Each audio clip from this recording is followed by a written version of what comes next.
Definitely, hetu amar government of India aru kom government on ami demand korisil hetu huru council hoy. Amar demand to hol separate state Bodoland. Tetialoi ami tretok Bodoland napai, separate state napai. Amar andolon to hoy jabo aru amar demand itu continue hoy jabo. तो hello लोगो फैलाबाय नोंथांनि गेजेरावहा बे समाव मोनसे video लानानै आरोना नोंथांमोना भिडिअखौ नायलांदो बेनि उनाव कमेन्ट खालामनो हागोन नोंथांमोना दिनै दिल्लीयावहाय बड'लेण्ड सोमावसारनायखौ जागायफिनदों बन श'नि गेजेरजों आरो बेयाव लोगोसे दंफायो गोबां गुबुन ट्राइबेल हारिनि फरायसा आफादफोर बिथांमोनाबो बाहागो लाफादों लोगोसे द'था हारिनि एसटि लानाय आरो बे बड'लेण्ड दाबिनाय बेयाव खौसेयैनो बिसोरो मा हेफाजाब होज्लायनानै बेवहाय बाहागो लादों आरोना थ' बे बाहागो लानाया बोरै जागायजेनखो नोंथांमोना भिडिअखौ नायलांदो बे समाव नोंथांमोना आं एसे क्लिप दिन्थिनानै होनि बेनि उनाव जों माखासे एसे बाथ्रा सावरायगोन नोंथांमोना नायलांदो बे समाव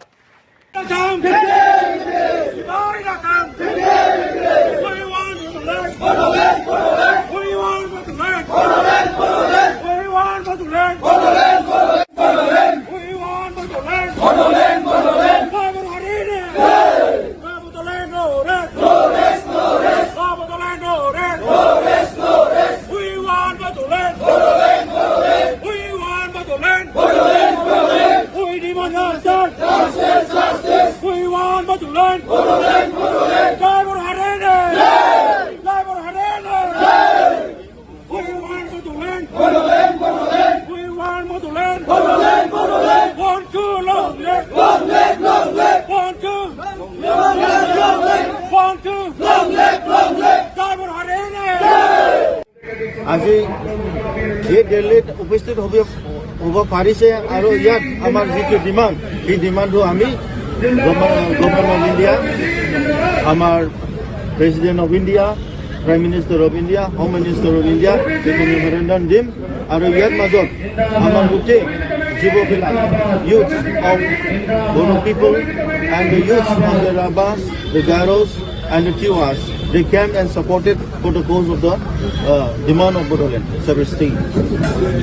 Bodoland separate state of the demand for Sagoto Asile, and the Bodo Tikan Kidney.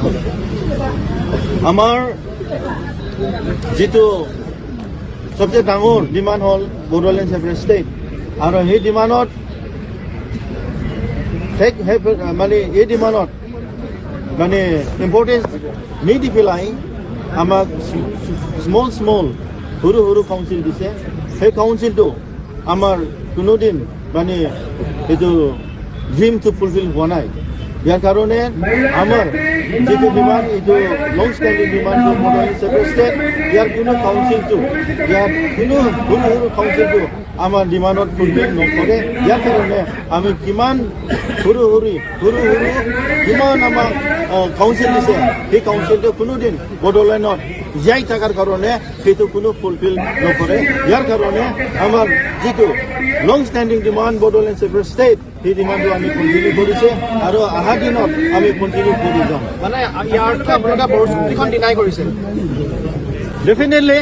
হেতু আমাৰ গভৰ্ণমেণ্ট অফ ইণ্ডিয়া আৰু অসম গভৰ্ণমেণ্টত আমি ডিমাণ্ড কৰিছিল হেতু হৰু কাউন্সিল হয় আমাৰ ডিমাণ্ডটো হল সেপাৰেট ষ্টেট বডোলেণ্ড তেতিয়ালৈ আমি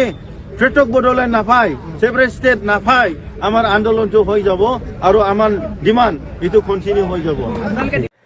स' नोंथांमोना नुबाय जानांगौ बे बड'लेण्ड सोमावसारनाया जागायजेनबाय बेजोंनो लोगोसे आं नोंथांमोननि गेजेराव दिनै बे बाथ्राखौ बुंनो नागिरदों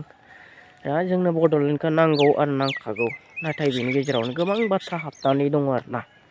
गोबाङा बुंदों लाब गैया ना बड'लेण्ड बिसोरनि बड'लेण्ड दाबिनाया ओरैनो दिन्थिफ्लानायसो होननानै गोबाङा बुंदों आरो गोबाङा सापर्ट खालामदों जोंनो बड'लेण्ड नांगौ होननानै ना जेब्ला बड'लेण्ड सोमावसारदों अब्ला बिथांमोनखौ गोबाङा जोंनि हारिनिफ्रायनो मा खालामदों सापर्ट खालामाखै उल्था सोंखारिदों आरो गोबाङा सापर्ट खालामदों बेजोंनो लोगोसे आरो एबसुआ जुदि बड'लेण्ड दाबियोब्ला एबसुखौबो बेबायदिनो बुंगोन जोंनि गेजेराव मानो होनब्ला दिनै एबसुनि सायावबो बर'फ्रा खौसेथि गैया एबसुजोंबो आरोना बेबायदि अबस्था अब्ला जों बनसुजोंबो एबसुजोंबो गैयाब्ला जों गाव हारसिं बोरै मा मावनो नोंसोरो ना जोंनि गेजेराव दैदेनगिरि गैयाब्ला जेखि हान्जायानो जा जायानो जा जों हारिनि थाखाय नांदों जेब्ला हारिनि थाखाय